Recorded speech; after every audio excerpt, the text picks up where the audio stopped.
Bonjour, je m'appelle Vincent, je suis le directeur général de Virtual Expo. Je suis dans l'entreprise depuis quasiment ses débuts et ça fait maintenant à peu près 20 ans.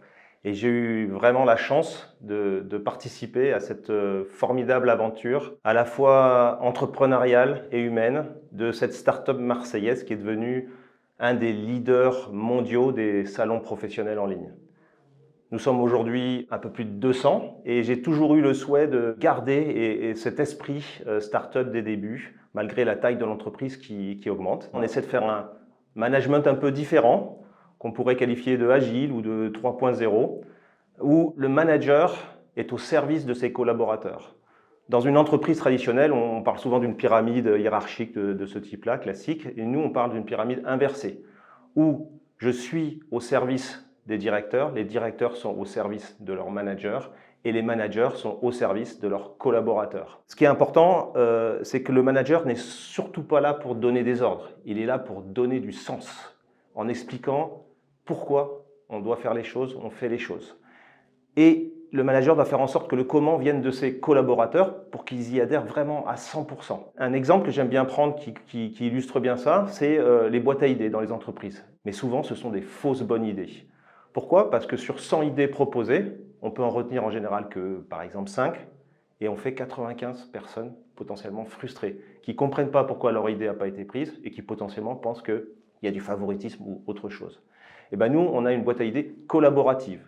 On demande à nos collaborateurs de voter pour les idées qui leur paraissent les plus pertinentes.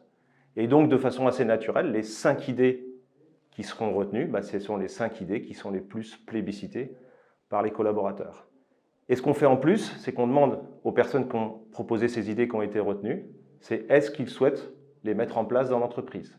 Et si oui, on les accompagne, on les aide pour qu'ils créent un groupe de travail et qu'ils arrivent à mener à bien leur projet dans l'entreprise. Deuxième type de choses que l'on fait pour garder cet esprit start-up, c'est qu'on essaie d'avoir en permanence des projets motivant pour les collaborateurs. Le dernier en date, c'est le lancement de Salesforce pour notre CRM. Il y a 2 ans, par exemple, on a créé une filiale en Chine pour ouvrir encore plus nos possibilités au niveau du business international. Et on en a un qui arrive dans les mois à venir, qui sera vraiment un très gros défi, un de nos plus gros défis depuis ces 20 dernières années. C'est le lancement d'un shop en ligne à l'international, avec l'intention de devenir un des leaders mondiaux de l'e-commerce B2B. Pour réussir ce défi, on a besoin de recruter des talents, aussi bien côté informatique que marketing, que commercial. Pour recruter ces talents, une des qualités que j'estime la plus importante pour les candidats, c'est l'humilité. L'humilité parce que ça permet d'avoir une forte capacité d'écoute, de savoir se remettre en question. Ça permet aussi de respecter les autres et d'avoir des relations sociales qui sont simples et sereines. Ce que j'aime bien aussi chez un candidat, c'est sa capacité d'être proactif, sa capacité d'agir, d'être force de proposition, sa capacité de chercher et de trouver des solutions et surtout de les mettre en place. C'est très important. Et donc, en conclusion, si vous cherchez une entreprise où l'humain est au cœur de son fonctionnement, je vous invite à rejoindre Virtual Expo.